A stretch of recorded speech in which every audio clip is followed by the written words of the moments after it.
The hut was drowning in a heavy silence, a silence broken only by the dust motes dancing in the slivers of sunlight that pierced through the wall cracks, and by the sharp, hacking cough of little Amina. She was curled up under a threadbare blanket, her face pale, her eyes faded, watching her father, Ba Ali. He sat across from her, silent, holding a faded photograph of Halima, his wife who was gone.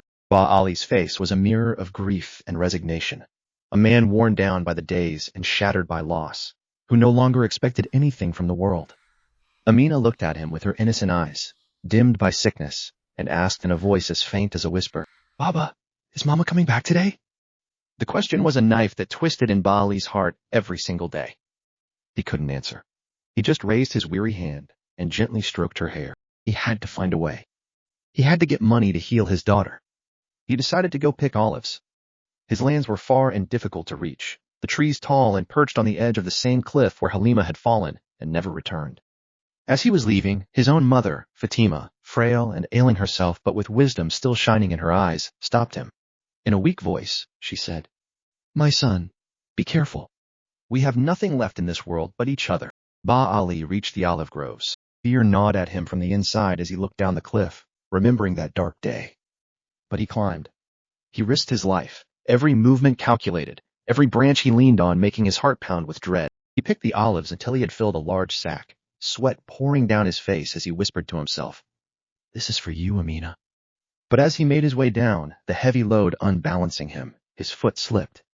He tried to grab a branch, but it was dry and snapped in his hand. He and the sack fell together. The sack tumbled quickly down the cliff, lost in an instant, while he slammed against the ground, his leg twisting beneath him. He lay there, gasping in pain, defeated both physically and spiritually. He hadn't just lost the olives. He had lost the last glimmer of hope he had.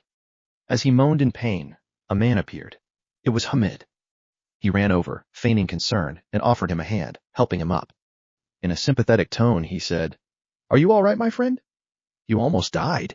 Your daughter and your mother are waiting for you." He then looked at the despair in Ba Ali's eyes and pressed on the wound. "But this day-to-day struggle won't solve your problems. You need a real solution." Ba Ali limped back home, empty-handed, the weight of Hamid's words heavier on his shoulders than the sack he had lost. He found Amina's condition had worsened, her coughing fits relentless. In a moment of absolute desperation, he went to the small wooden box that held Halima's inheritance. He told his mother, "I have to take the gold for her treatment." Little Amina, who had overheard him, struggled out of her bed and came to him. She clutched his hand and said, her voice choked with tears, "Baba, please, no. That's the only cent of Mama I have left." His heart shattered. But the image of his daughter coughing was stronger. He ignored her pleas, took the gold, and walked straight to the house of Aisha, the woman who healed with herbs, known for her hardened heart. He placed the gold before her and begged, "Please, help me heal my daughter." Aisha looked at the gold, then at him. She didn't touch it. In a voice as cold as ice, she said, "This gold will buy medicine for today and for tomorrow." And then what? The sickness returns, and the gold is gone. I treat those who can stand on their own feet, not those who are already falling. Go, and when you find a permanent solution, then you can come to me. He left her house, defeated and humiliated. He felt not just poor, but worthless. On his way back, his head bowed, he ran into Hamid again, as if he had been waiting for him. Hamid said, a hidden malice behind his mask of advice. "You see? I told you that you need a real solution. The solution isn't in temporary cures, it's in permanent work. Take that gold and buy a donkey with it. I know my friend Buchaib. He has a strong donkey for a cheap price." Ba Ali, with no other options left, listened to him and went with him to the market. The market was a cacophony of noise and shouts, and Buchaib, a fat man holding a large megaphone to his mouth, was shouting louder than anyone. He showed Ba Ali a strong donkey that looked like a stallion. When Ba Ali presented the gold, Buchaib said, "This isn't enough. I'll give you the donkey, and in a week you bring me the other half." Ba Ali reluctantly agreed. But as soon as Buchaib took the gold, he turned and called to his men. They brought out another donkey, a weak, sick animal, barely standing, coughing up blood. "We didn't agree on this. You tricked me," Ba Ali cried out. Buchaib laughed in front of the whole market. "That gold of yours barely buys this sick one. Now get out of here before I take everything from you." His men shoved him out of the market. As he was leaving, he saw with his own eyes Halima's golden necklace hanging around Buchaib's thick neck. He wanted to scream, to fight, to do something, but fear tied his tongue and his hands. He walked back home, dragging the sick animal behind him, a symbol of his defeat. On the way, he muttered to himself, "My wife is dead. I'm growing old. My daughter is sick, and the world despises me." He entered the hut. Amina, who was sleeping, woke to his sound. She saw the sick donkey and managed a faint smile. She slowly approached it, reached out her small hand, and stroked its head. The animal, which had been trembling, grew calm and just looked at her. Bali felt his heart break. This animal was useless to him. The next morning, he tried to put a light sack of straw on its back, but the donkey collapsed, coughing up blood. Ali sat on the ground next to it and put his head in his hands. He had hit rock bottom. All doors were closed in his face. He had no olives, no gold, no donkey, and not a single shred of hope left. The whispers in the village were merciless. "That animal is dying," one would say. "Get rid of it before it infects us all," another would advise. Ali heard them, but he was silent. He had lost hope in the donkey and in himself. One evening, he made a decision. He led the animal to a distant river, untied its rope, and said in a choked voice, "Go. May God make it easy for you." He turned and walked away without looking back. But when he returned to his cold, empty hut that night, he sat staring at Halima's photograph. He remembered. He remembered her courage, how she had defied her family and the wealthy tribe elder who wanted to marry her, choosing him, the poor man, instead. He remembered her always telling him, "Strength isn't in status, my love. It's in the heart." The memory struck him to his core. He felt a profound shame. He had abandoned a helpless creature, while she had never abandoned him. He rose in the middle of the night and ran back to the river. He searched for the donkey and finally found it, but he was stunned by what he saw. The animal, with an incredible instinct, had gathered branches and twigs, building a small, crude shelter for itself against the cold. Ali stood there, frozen in shock. He fell to his knees before it and he began to weep, apologizing over and over. He brought it home and began to care for it. He would clean it, share his own meager food with it, and cover it at night. In those moments of care, he felt himself doing something meaningful for the first time in a long time. One day, as he was gently stroking its head, he said in a tender voice, "I'm going to name you Allal." The days passed, and Allal began to get better. Ali discovered that Allal wasn't just intelligent, he had a huge heart.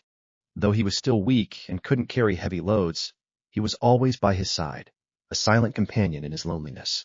Little Amina began to love him too. She would sit beside him and talk to him, and Allal would nod his head as if he understood. One day, Amina was playing with a small cloth doll, and it fell into a narrow gap under the floorboards. She began to cry. Ali didn't know how to get it out, but Allal, with astonishing cleverness, squeezed his small head into the gap and gently pushed the doll out with his muzzle, giving it back to Amina. Amina laughed from her heart for the first time in months. For Ali, that laugh was more precious than all the treasures in the world. One evening, Ali and Allal went into the woods to gather firewood. They kept walking until darkness fell. Ali, lost in his troubles, realized he was lost. Fear began to creep in, especially in the pitch-black darkness. He walked in circles, but it was no use.